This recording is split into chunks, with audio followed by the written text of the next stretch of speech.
Hello again, welcome to Herd Immunity News. I'm Marcus Botzer. We've got the great pleasure in welcoming on a very dear friend of the show, Mr. Dave Atherton. Dave is a regular on Talk TV. You can normally find him on Friday nights. His opinions are amazing, they're all his own. We support 99% of them. We'll come out and say it now.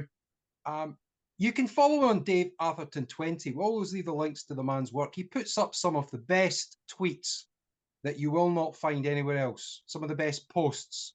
Some of it will make your blood boil, but it'll hit home into what's happening around the world right now. Without further ado, let me just say, Dave, how are you, sir? I'm very good. And yourself, young man? Well, not doing too bad, not doing too bad. We always like to bring you onto the show as a great guest, but whenever we bring you on, there's always something imploding in the life and times of Rishi Sunak. Sure, yeah.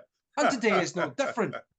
Today, yes. we discover that the Rwanda plan, now we'll put to one side the fact that it's useless, it's expensive, and it's pusillanimous to the extreme. Today, the House of Lords have said no to the Rwanda plan. They've voted it down.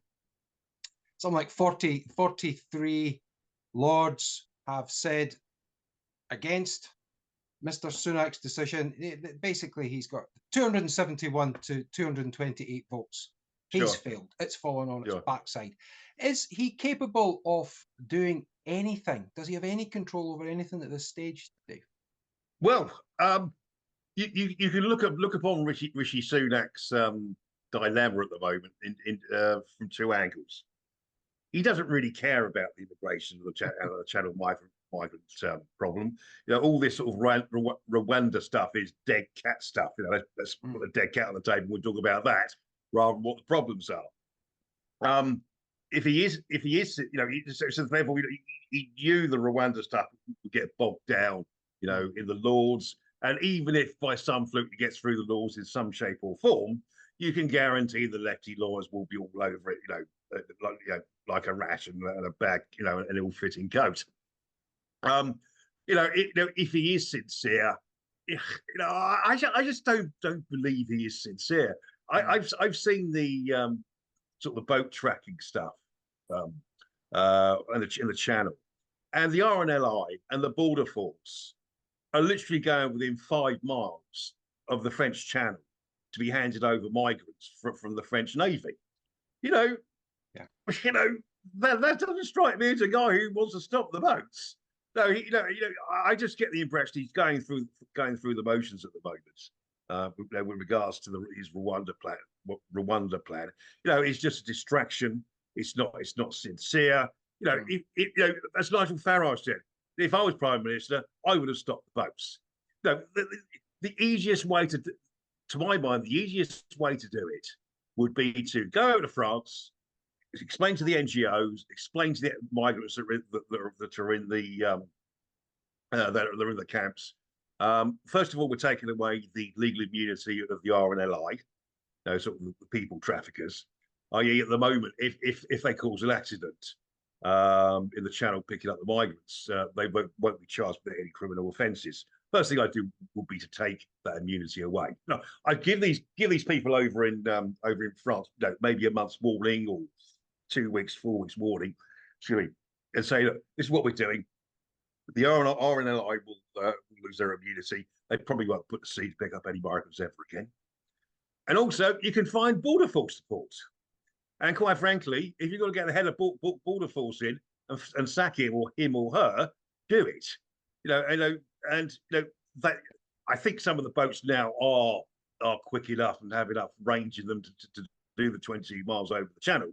But I'm sorry, that's not our responsibility. The responsibility we have as the taxpayer is to pay something like £8 billion a year now, keep these people with a roof over their heads, clothes on their back and food in their stomachs, and let them still complain about the Wi-Fi. I've never seen a more ungrateful, useless group of people in all my life. They really, it's one of the things that gets my blood boiling so hard. I really ought to go and see the doctor about it. I think you and the 17.4 million people at least Dave, that Sure. voted for Brexit feel exactly the same way as you. Sure. And, Sure. and what we see is this constant narrative. What we hear is this constant narrative, I should say, that we have a legal obligation to not only accept all asylum seekers while they're being processed in this country, Sure. but we have a legal obligation to house them. Now, when you go over to France or Germany or Italy, all you see are these tent cities everywhere. Now, and all increasingly island these days as well. Well, we can come on to Mr. Varadkar, who tragically, sadly, has resigned today. Now, please don't break down Sure. into floods of tears just yet. We'll get. Oh, you're laughing. Oh, so that must be through the pain. You're masking your. I'm grimacing. I'm not laughing.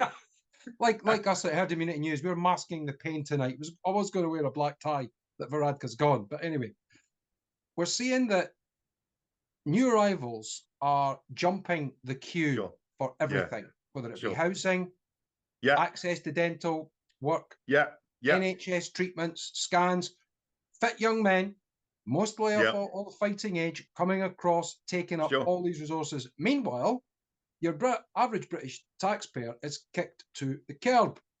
Yep, absolutely. It's a farce now, isn't it? It's a sick farce, and Sunak really just has to go because it really is an insult to the taxpayer. You know, particularly should we say the 75-year-old man or woman who wants a hip replacement, for example.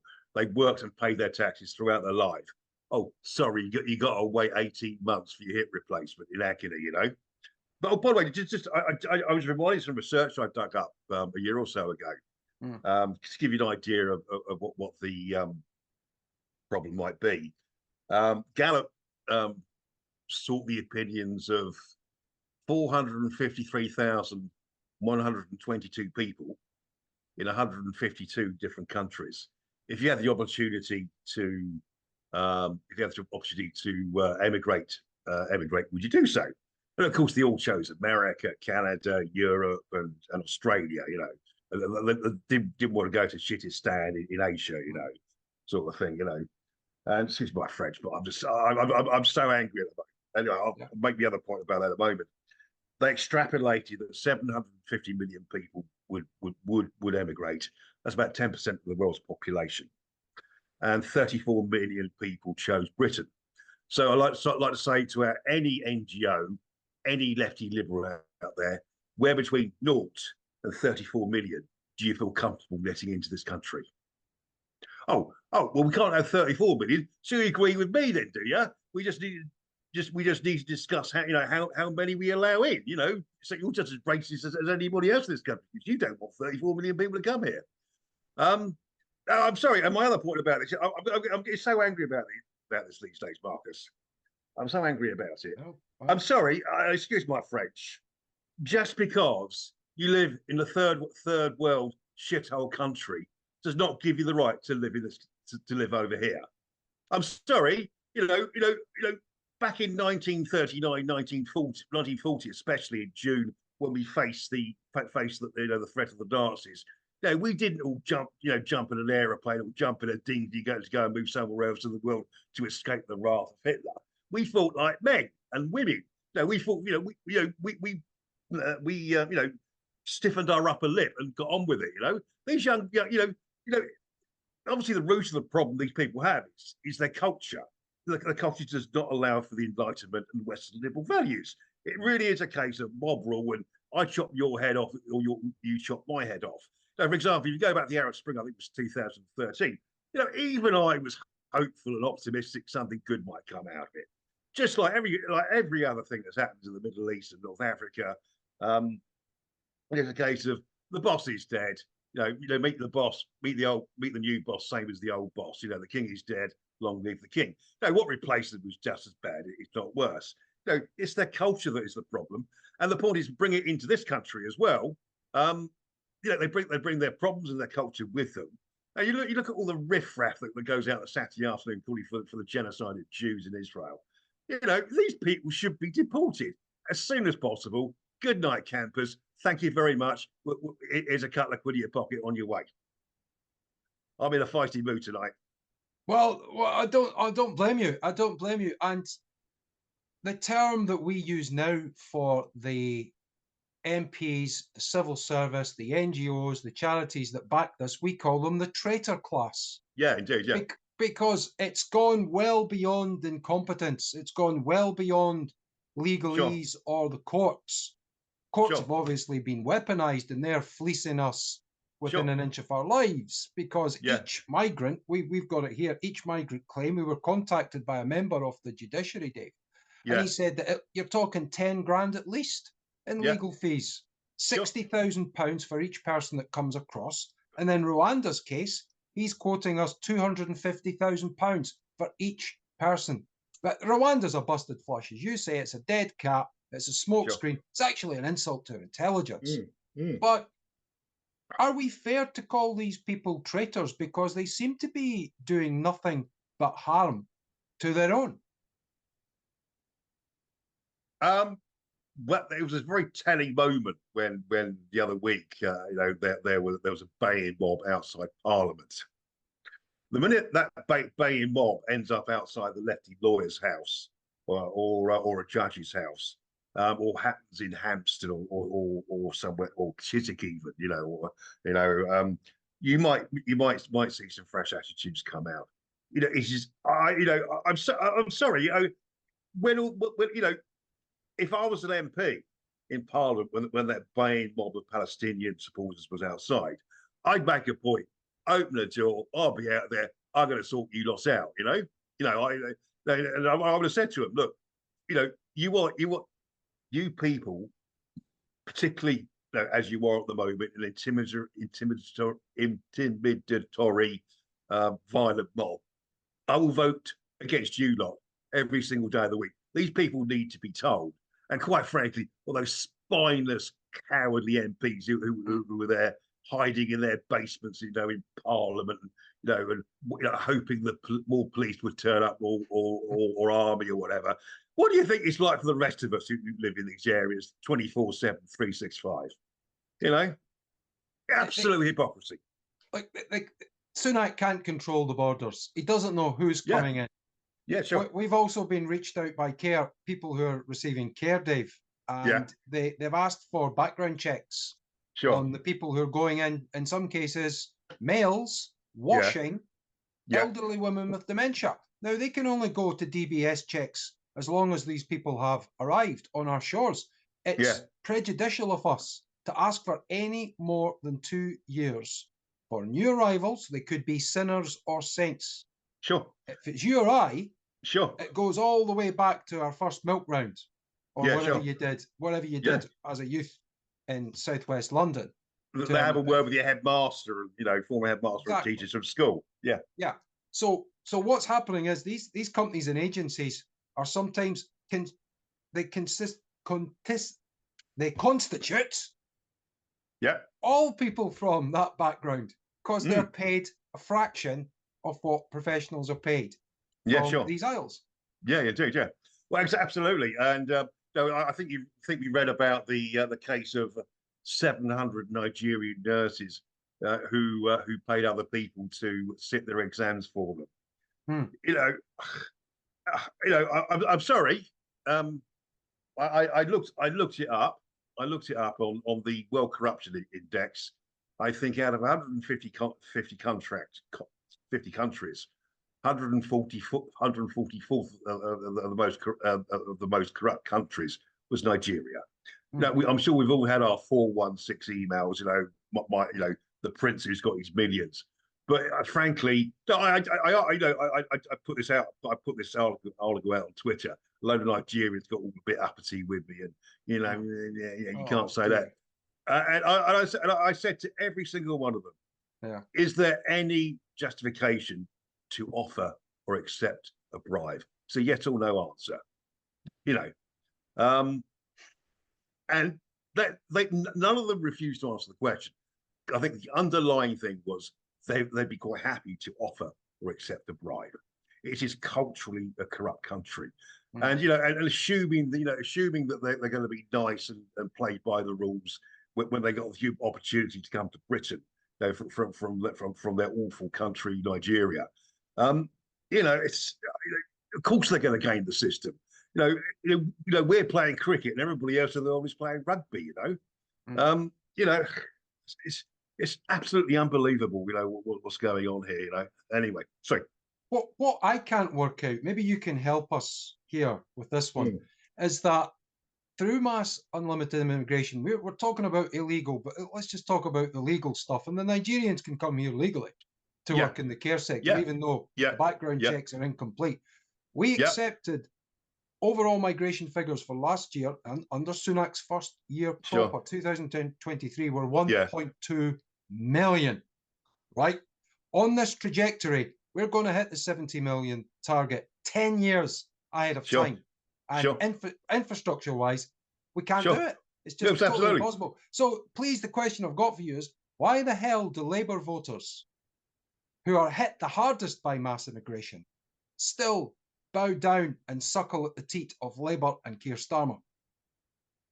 Normally when you answer a question by saying that's a really good question, you don't instantly know the answer. Right, so now I've had a little bit of chance to waffle and think about it. I think there's a vast tranche of the Labour Party vote which has got the welfare and immigrant attitude. They're largely or wholly reliant upon the state for their income, the roof over their head. Under Labour, they've got their best chance of keeping it. I think there are a lot of lazy, ignorant people in this country. Again, I think I think something like I've read different figures. I've read 70% of Muslims, 80% of Muslims, 90% of Muslims vote for the Labour Party. That may be changing as they form their own parties. So they and also public sector workers. That's also Gordon Brown increased the number of public sector workers. You know, back in the end of the noughties before the Conservative Party got in power. So yeah, you have this whole swathe of the underemployed, the unemployable, and the work shy, which is Labour's core vote, if you like. There's also sort of your dim liberals, who've got loads of qualifications but little common sense and analysis. That's their core vote. So hopefully I've rescued myself very quickly from that one. But joking apart, yeah, I agree, and we just seem to have a culture of dependency and people embracing the nanny state. This country really is heading in a very poor place. We have 5 million people who are economically inactive. The latest one they claim on is mental health. Get yourself a bloody job, you might feel a bit better. I mean, in fact, I think amongst sort of the amongst sort of the older people in this country, your mental health is badly affected if you don't have a job. I remember back in 2008, I lost my job with the banking crash, and lost my job. But I was unemployed for a lot longer than I wanted to be. And I was thinking, a couple of months, 3 months, maybe, get on with it, sort of thing. Because my background is recruitment. I spent a lot of time recruiting. I just recruit for the banks, and it takes a year or two for an economy to recover. And when the economy's all right and it's going very well, you make a lot of money, but it's feast or famine. You're either on a pedestal making the company millions, or you're out in your ear hole, and don't darken my day again sort of attitude. But yeah, and being unemployed, for what was 6 months a year, I think it was the best part of the year I was unemployed for. I hated it. I really hated being unemployed. That made me more depressed than it did, if I, than I'm sure you're the same as well, same as me, Marcus. You'd be more depressed not having a job than having a job. Now, and if we kicked all these among the 5 million people, there may be some genuine cases. I wouldn't have thought more than 10%. 5,500,000. There are 4.5 million shirkers in this country. I'm sure people during the COVID pandemic got used to sitting on their backsides all day doing nothing, and it's become inbred culturally within them. But and quite frankly, 4.5 million. You got 3 months, 6 months to find a job. and if you don't found one by then, no more benefits. Real people, physically and mentally impaired or disabled. I don't mind paying my taxes for them. Probably, the 4.5 million plus, who are sitting on their backsides doing bugger all. I got no sympathy for, and we could end our problems with immigration. We could end our problems with most things if we dealt with that problem. But of course, the Conservative Party won't do it. They're cowards and they're useless. Yeah, I mean, looking at the statistics, Dave, this is statistic from roughly the last 12 months from the DWP. Yeah. Of the 2 million people that are claiming the universal credit, obviously there's more people claiming benefits. Sure. 69% claim some sort of mental health problem. 69? Yeah. Blimey. Obviously, there's a scam going on somewhere. I'm not saying that a lot of these people aren't legitimate, but I think it comes to the case that even people that have got in touch with us here have said, if you claim, now I've worked in the HR sector as well, if you go to an employer or a doctor saying I've got mental health problems, it's very difficult to dispute that. Very difficult to go up against that. You could lose your license if it's easier for the GP, for he or she to sign off on that. People can go online and find out, I feel isolated, I feel debilitated, I can't talk to anybody. It's very difficult to disprove, and you get more money for it. So you're absolutely right in identifying during the COVID era, people got used to sitting on their backsides doing nothing, became very comfortable at that. That shaped and formed them for future life. Plus, as you correctly say as well, you have a government that are incapable of creating a manufacturing sector. Get people out to work, pay them a decent amount of money. We bang on about manufacturing all the time here because all of the riser economies are relying on cheap, reliable, available fuel, fossil fuel. This brings me on to the next subject I want your expertise on, or your views on, sir. Without giving you a heart attack. Well, we note that there's a rise in myocarditis, but we'll come on to that later. Rachel Reeve, former Bank of England impresario and the shadow Labour Chancellor of the Exchequer, has come out and said that we're going to need £60 billion of borrowed money, right, at a time where the gilt yields, the interest rates for borrowing cash are at an all-time high. We will need this to support the infrastructure to meet net zero by 2035. Comments before you poke yourself in the eye. Dave. Well, the first thing I'm going to do is I make sure I've got a few years left on my passport. Funny enough, I met my pension guy yesterday, and he's doing okay. I mean, I started when I was very young, actually. And I'm going to see what I can do, maybe buy a property in America or something like that. And and maybe go to retire to Florida. Ron DeSantis is the governor there. I'm exaggerating for the point of the argument here. But if we ever default on our debt, you will have a recession that will probably be riots in the streets. People will be going down mob-handed to Tesco's and Sainsbury's and Waitrose to steal food. If we ever default on our debt, no other country will lend us any other money. We are stacking up debt for our children and grandchildren for the future. It is an absolute disaster. And what we should be doing at the moment is, what concern. It was Liam Byrne who was the Labour Secretary to Treasury, who in 2010 left the note. There's no money left, or there's no more money, or something. That's right. Yeah. At that time, Britain's debt was 400 billion quid. Yeah. It is now heading towards 3 trillion.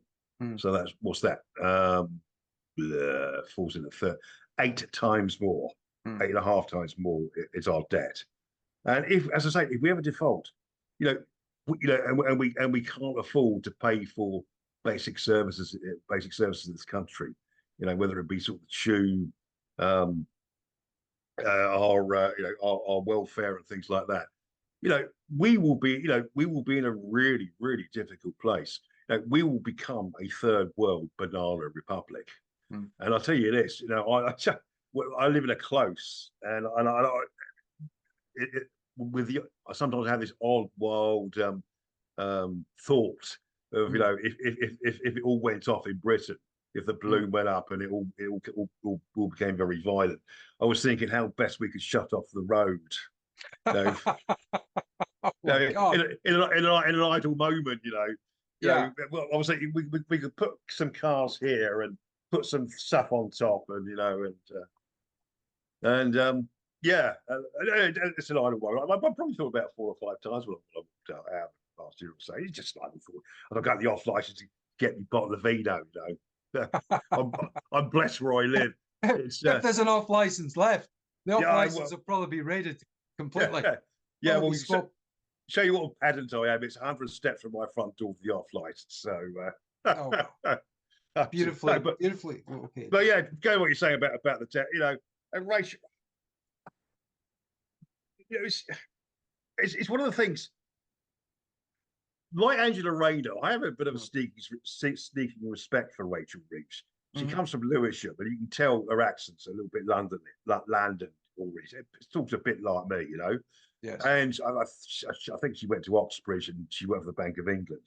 Yes. But the reason I got a certain amount of time for Angela Rayner, as they say, she left school with more children than qualifications, and she literally pulled herself up by her bootstraps, and obviously became a particularly influential and noted politician in this country. You got to have a bit of sneaky respect for something like that. Now, Rachel Reeves, I think she's genuinely working class background, but as soon as they get near the top, they sort of they go native. They don't remember where they come from. They've got lots of information and intellect, but so little analysis skills. It's one of the great things about working class people in this country. So I've noticed, whether it's the fact you don't go to university, like Nigel Farage don't go to university, but the working class people and people who don't go to university have this far greater ability to analyse a situation and plan ahead for the future. It's like immigration. Example, immigration. We kept warning you there was going to be problems, didn't we? But you just called us all racists. This is the whole thing. Is that working class people tend to be very good at having an instinctive reaction as to where things will end up. But borrowing 60 billion quid added to the national debt, it's I think the interest alone we're paying a year at the moment is £60 billion. So that's interest alone. We're paying on our debt. I despair. I would like to see zero national debt. I would like to see a balanced budget, like Javier Milei in South America. You watch how quickly South America, Argentina, I should say, Argentina will recover economically with a balanced budget. He's got rid of all the rubbish there. Well, maybe we can join the BRICS alliance now we're out the EU. Yeah, actually, maybe we can join China, Russia, India. Well, they're at 6% as a group. They're about 6% GDP growth, and it's mainly on the back of fossil fueled economy. Sure, mainly on the back that we have. Can I put it to you? Any one of these emerging parties, like the Reform, for example, are sitting around 11% in the polls. This is the highest that Reform have actually polled in the proper official polls. Yeah, sure. They're getting a lot more traction now. A lot of that is probably down to Lee. Whatever you think of Lee Anderson, a lot of that's probably down to him.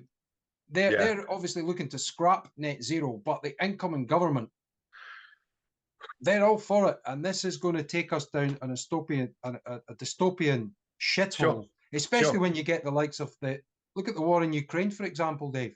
Look how much money we've already sent. We've already committed to 12.5 billion. We've borrowed 12.5 billion to give to the Ukrainians. We're broke, and we see it in the streets here. Ukrainian men of fighting age are joining the ranks from all over the world here. I don't know where this ends. Please, where does this end? Well, exactly. By the way, did you see that Ukrainian MP VAT tack or something He bought himself a £500,000. His first European to buy this brand new Rolls Royce, 500,000 quid. Thank you very much. Nice to see my taxis working hard. Yeah. Well, we've seen cars here, 4x4s. We saw a 4x4 Range Rover here with a Ukrainian plate. Yeah. Four big lads getting out. If you want to talk about corrupt countries, we back and support President Trump when he said that he characterized it as being a money laundering scheme, the mother of all money laundering schemes. Yeah, indeed, yeah. It's the phrase the industrial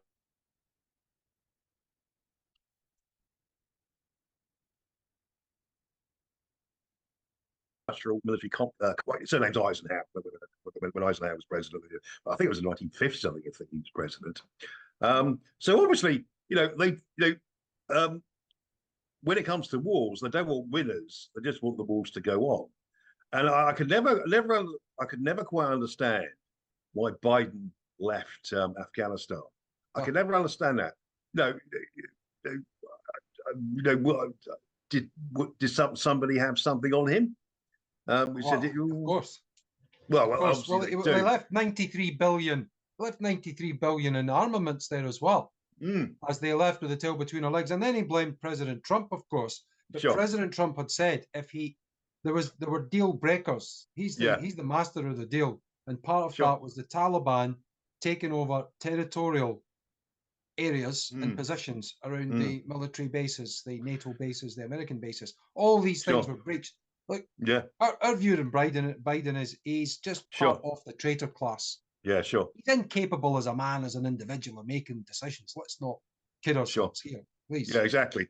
Well, to answer your question, I think what we're spending in the Ukraine at the moment is hugely wasteful. Yeah. It's like probably half of the government spending could be trimmed off and given back to the people. Literally half. I remember when Lord Digby Jones, it would have been about, actually might even be 20 years ago, actually, when he was a junior trade minister. He said about the civil service, he said you'd get rid of half of the people here and you wouldn't have any loss of productivity. And he actually said in plain English, the amount of people who deserve to be sacked was staggering. Here we come across working in there. So, for example, the foreign aid budget, I think that's about £17 billion, you could scrap that overnight. Maybe keep £1 billion for genuine disasters. Why are we giving money to China? Why are we giving money to India? It's just we're giving all that money to Ukraine. As you say, just one big money laundering activity to get money from the West into Ukraine. Skim a bit off the top, send some, and send some back, and so they can skim some more off the top. It's the whole thing about Hunter Biden and Burisma. That he was on the board, of the gas company, just purely so they can use him for influence in America. He obviously knew nothing about the oil and gas industry. He was just there for his political contacts. It's the corruption is staggering. And do most people have a price? I'm sure they do to a certain extent. But I'm sure Mark's like me. I think you're a lot more expensive than other people. Yes, there are probably in most cases I wouldn't entertain it, the idea of being compromised for money. I do like sleeping well at night, and I do like having a clean conscience, that kind of thing. I say I spent 36 years in recruitment. There was some corruption, but it was very, very minor. I probably would suggest to you, from my side of the fence in recruitment, 98% of transactions were done on the basis in good faith. You bought your client lunch, and you might upgrade the bottle of wine a little bit more because they're spending a lot of money with you, and maybe have a couple of after lunch porks, for the vintage selection. But I'm not, in my time in business, as I do today in journalism and broadcasting, my golden rule is I wouldn't do anything that I wouldn't put on my tax return. Sure. So I spent 200 quid or on a slap up lunch for a client, I would put that on my tax return. I spent £200 on my client. He spent with me £2 million last year. So that's my justification. No, it's a thank you rather than a please, sir. But anyway, that's by the by. But yeah, corruption. And probably by most standards in the world, we're probably the least worst. That's the sad thing about it. Well, they've gone on all this week about President Vladimir Putin's election victory and how corrupt it is. And I'm sorry, but this is coming from our Prime Minister, Rishi Sunak, who effectively bought his seat in Richmond, got William Hague out of there, one of the safest seats. After that, he got into the party. He's the son-in-law of a billionaire, the owner of an Indian billionaire, owner of Infosys. He's part of the Ivy League system. We've spoken about this before. He didn't even he lost against Liz Truss, for the love of God. You could put a cabbage out there with a blue rosette and it would beat Liz Truss. She is not a great orator, politician, communicator, thinker, you name it. You've been to Tufton Street. Who the hell said it was a great idea to put Rishi Sunak in and keep the Conservative members out? Well, indeed, I'm trying to get all the various thoughts together, in my head. I really do think Liz Truss. It might not be a popular opinion, but I think Liz Truss was an opportunity missed. 49 days or 45 days, how many days? Barely, month and a half, if that. She would never ever given a chance. If in 6 months, a year's time, it all went pear-shaped, and she got the heave-ho, that I can understand. But please bear in mind, and I've been doing some fact checking, like I like doing. When Baroness Thatcher came to power in 1979, Lord Howe did her first budget in June of 1979. And at that moment in time, shows you how wasteful government is. The total in 1979 that we got in from taxes, from all from indirect taxes on goods and services to income tax, national insurance, was £80 billion. That was what the government received, during that in the year of 1979. When she left office in 1990 or 1991? 1990. Yeah, indeed, yeah. In 1991, the tax take, because she reduced taxes, had gone from £80 billion a year to £200 billion a year, more than nearly tripled, or got up substantially in that time. That is what happens when you cut taxes, particularly punitive taxes. No, if we had a flat rate top tax of 30%, and we got rid of the 45 and the 50s and things like that, you would see billions of pounds come into this country. Sure. I'm sure everyone's heard of the Laffer curve. So basically, if you got 100% tax, you get zero. If you got zero tax, you've got no tax either. And then it's all about a semicircle like that. Now, Liz Truss, I think, is genuinely a missed opportunity. Also, one of her mates is one of her friends is Mark Littlewood of the Institute of Economic Affairs, and he probably would have been brought in as advisor, and that would have been a Javier Milei type administration, and Britain would have thrived and gone from strength to strength if that had happened. And we probably, just give you an idea how good I think Liz Truss could be. When she was Foreign Secretary and the Northern Ireland thing was under discussion about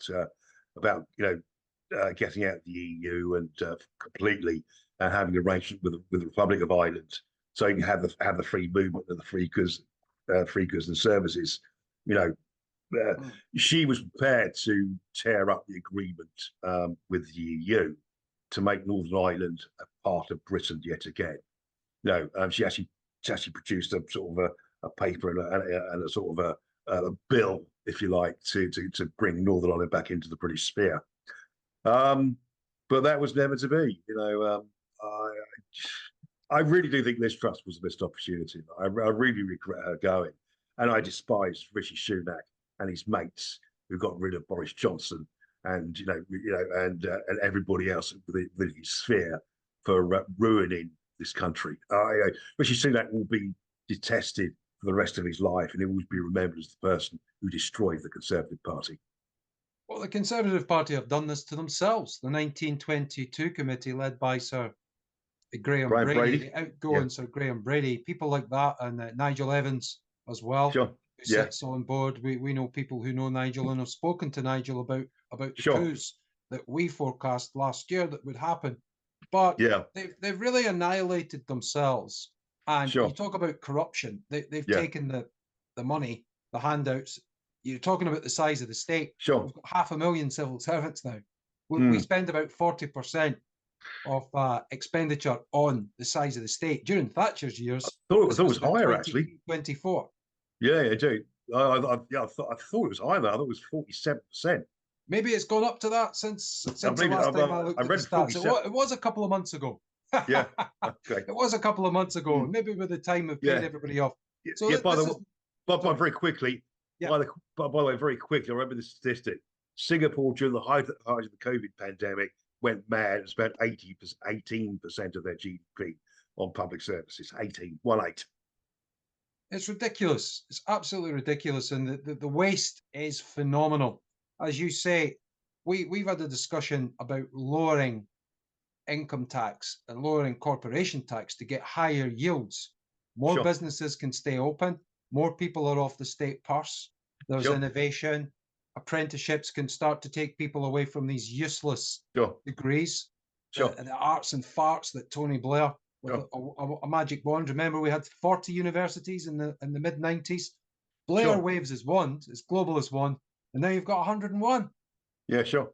I mean, it's going to be difficult to grapple the controls back. Maybe we have to sink so low onto our ass that we come out the ashes like the phoenix after that. Because right now, this is what will happen to the Conservative Party. I mean, looking at how many by-elections Sunak's lost, I think it's 8 of the last 9. This is a record, by the way.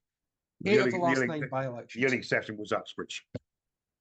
Well, they won. That was the ULEZ vote. Was Uxbridge, so that was the ULEZ vote. That's all that was. Yeah, I know. Purely a single issue. That's had a lot. ULEZ vote. The last time we spoke, I predicted that George Galloway would win in Rochdale. You did. Well, a little flutter. Gamble responsibly. Dave Atherton, Marcus Botts, a chat is brought to you by William Hill. Always gamble responsibly. But what do you reckon to that? What do you reckon to George Galloway? Is George Galloway going to take half a dozen seats away from the Labour Party with his movement? There is a sporting chance. I think there's a sporting chance that in places like Tower Hamlets, Bradford, and Birmingham, Islamic parties will be rising. Leicester, Coventry. I think it's not quite. I think Leicester's going to be a little bit more complicated. I think 40% of the population in Leicester is white, and something like 20% is Indian. So that's what 30%. I don't think that's going to be enough in the Muslim community to win Leicester. But I think certainly places, possibly even Manchester as well, actually. He's going to run for mayor of Manchester in 4 years. Yeah, indeed, yeah, absolutely. Well, the latter fact of that, if they do get a handful of MPs into Parliament, I think it's going to be 1s, 2s, and 3s rather than 6s and 7s. There'll be some high-profile. Shamima Begum's ex-lawyer is standing in Tower Hamlets. I've got his name now. He's blocked me on Twitter, but anyway. I've probably got one of the best block lists in Britain. So you won't be standing for the Workers' Party then the next election? No, I'm seriously considering standing for the Reform Party. So even if I'm a paper candidate, but you're much more than that, Dave. Don't sell us short. don't Sure. your viewers and listeners, of Yeah. which we are, get up there and do it. So I'll Absolutely. like to put a wager. I'd like a little wager with you, right? Yeah. A friendly wager and a nice bottle of vino. I Sure. predict that the GB Workers' Party will have more MPs than Reform. You may be right on that one. You may well be right. Sainsbury's best. Absolutely, yeah. No, the constituency I want to stand in if it was for Reform would be Bournemouth East. That's Tobias Maybe Elwood's. Stockholm. Yeah, well, no, that's Dorset. That's further down the coast. I thought that was Bournemouth. No, yeah. No, it's more Weymouth and Portal than it is Bournemouth. All right. Okay. Bournemouth has got two constituencies: Bournemouth West, which is Colin Burns, and the East is Tobias Elwood. I want to get up in the hustings. I want to get up into the hustings and ask Tobias Elwood, look him straight in the eye. Yeah. You're a lieutenant colonel in the 77th Brigade. Yeah, 77th Brigade. And which during the pandemic reported into the Civil Service Cabinet Office, which noted and recorded, documented tweets that were anti-lockdown and anti-vaccine.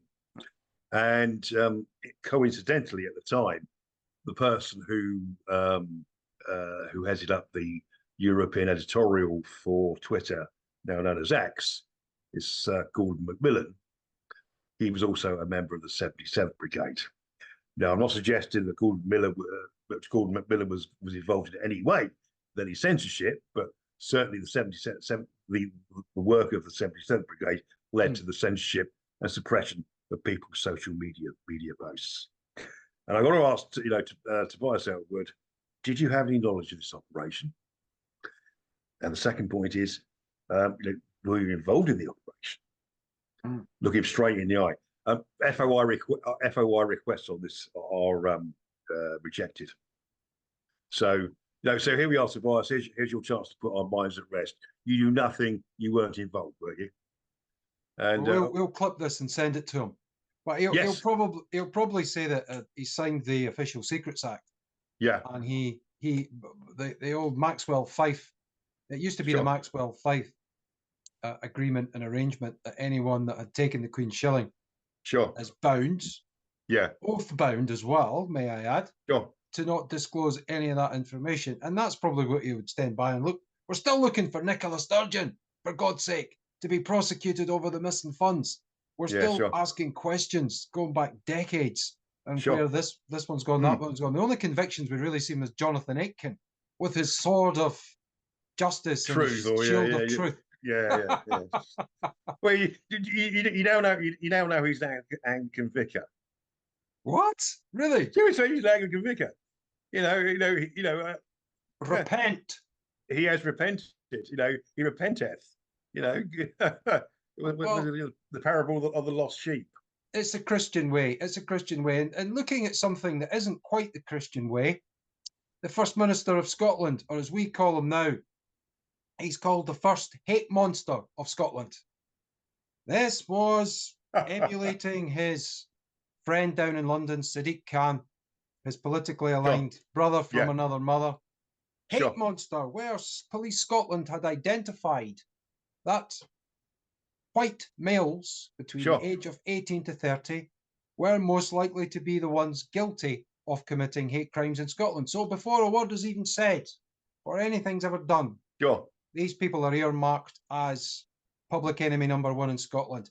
Surely this man, if he had any dignity, he'd resign. I think Hamza Youssef. I think, as we said before the show, I really genuinely, I'm really not bothered about people's race or ethnicity or it's their ideas I'm interested in. But I'm afraid to say, Leo Varadkar, Hamza Youssef, Sadiq Khan, and probably this David Gethin guy down in Wales, and everybody else. They're absolutely, completely incompetent politicians who haven't got a clue what they're doing. Hamza, Hamza Yusuf, I hate to accuse him of importing his Islamic Pakistani culture into Scotland. But apparently he was one of the people that really pushed the hate crime bill through over Scotland. He was really one of his little hobby horses. And I'm sorry, and apparently he expects the police to investigate every single case. And personally speaking, I'm not a wicked person. What I think what should be done is that I'm sure there's an online mechanism and a telephone number and website you can do these things. On April the 1st, when the bill becomes law, is there should be mass reporting of Scottish SNP politicians for hate speech. If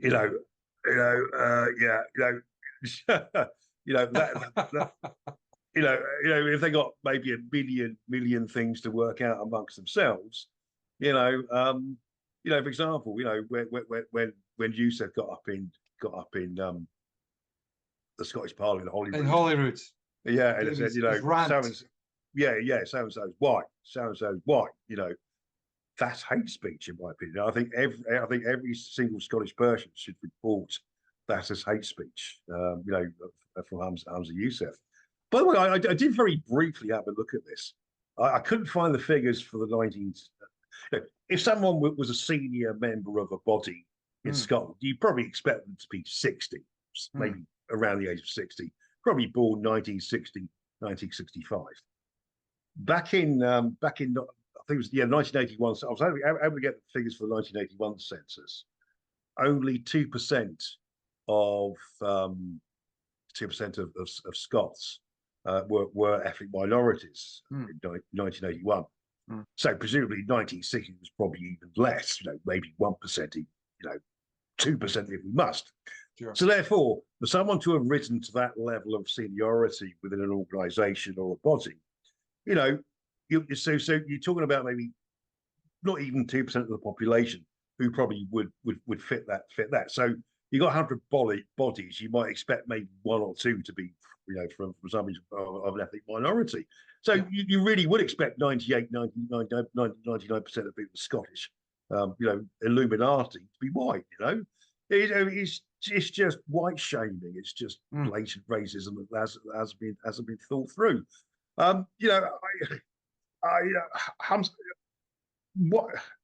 of the unintended effects of having Hamza Youssef First Minister of Scotland, he's presided over a complete shit show over Scotland.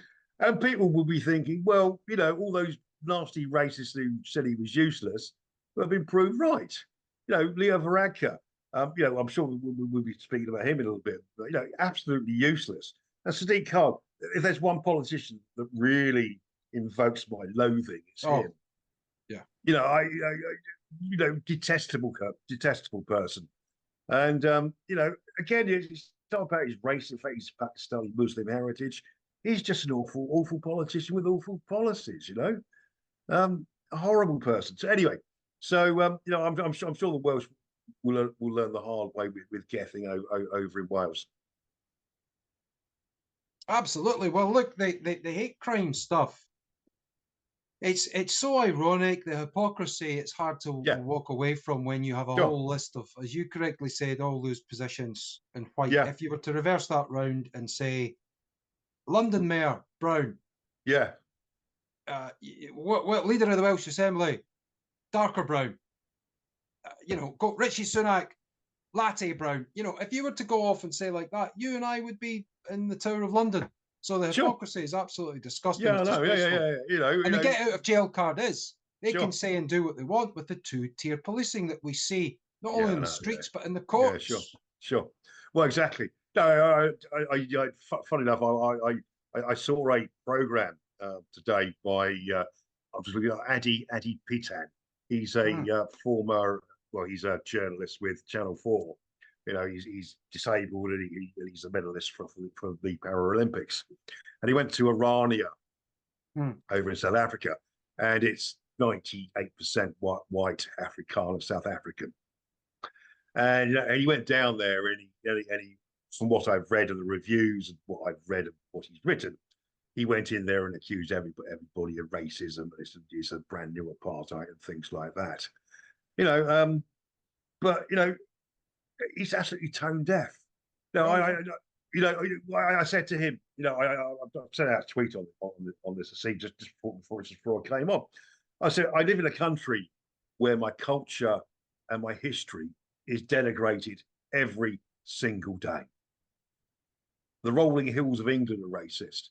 Singing Rule Britannia at the proms makes people of colour feel uncomfortable. Despite the fact, slavery ended best part of 200 years ago, I'm still to blame for it.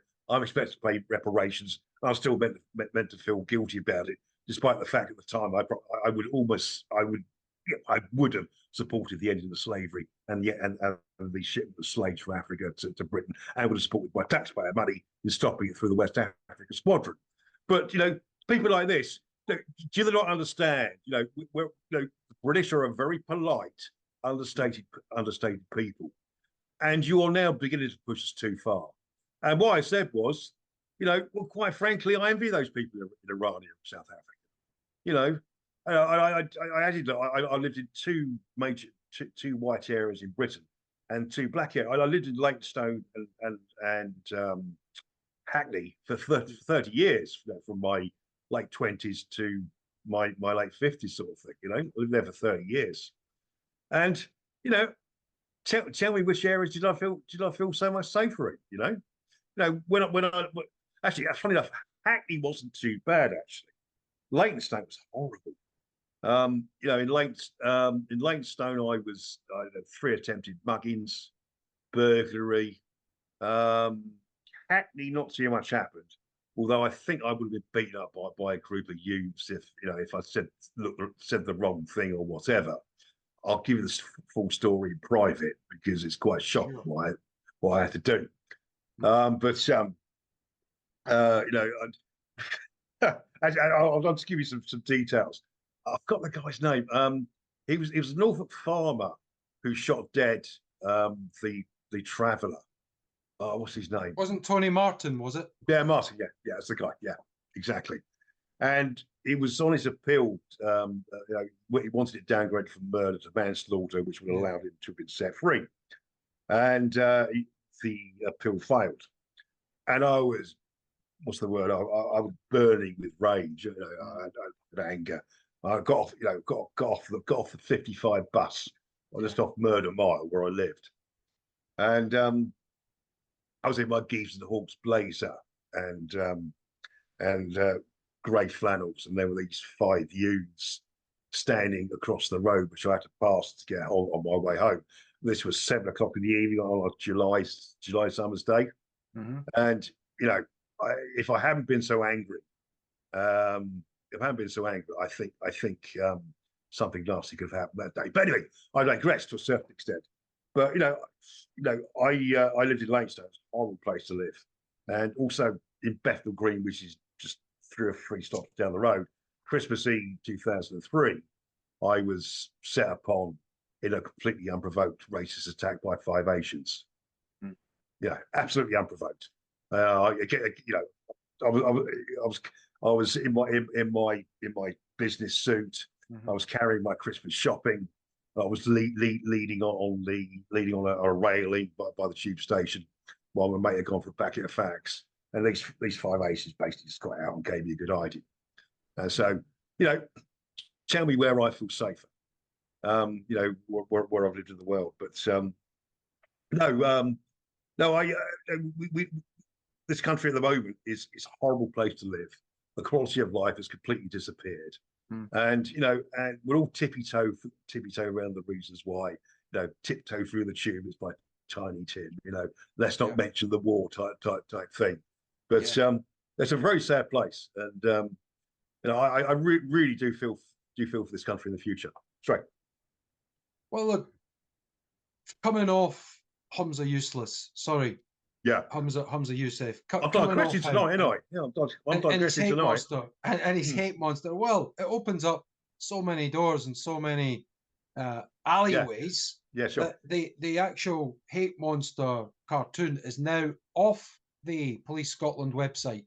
There's been such a backlash Backlash against it. Yeah. from SNP voters themselves who have Sure. said, who the hell are you to call me the Yeah. actual perpetrators of these crimes? Now, this Sure. takes us on to the resigning today, Mr. Varadkar, Leo Oh, right. Varadkar, Leo over Varadkar. Yeah. in the Republic of Ireland, our dear friends and loved ones over in the Sure. Republic of Ireland. Now, we made a lot of, and the media, online media, the social media, the alternative media that you and Sure. I are a big part of, Yeah.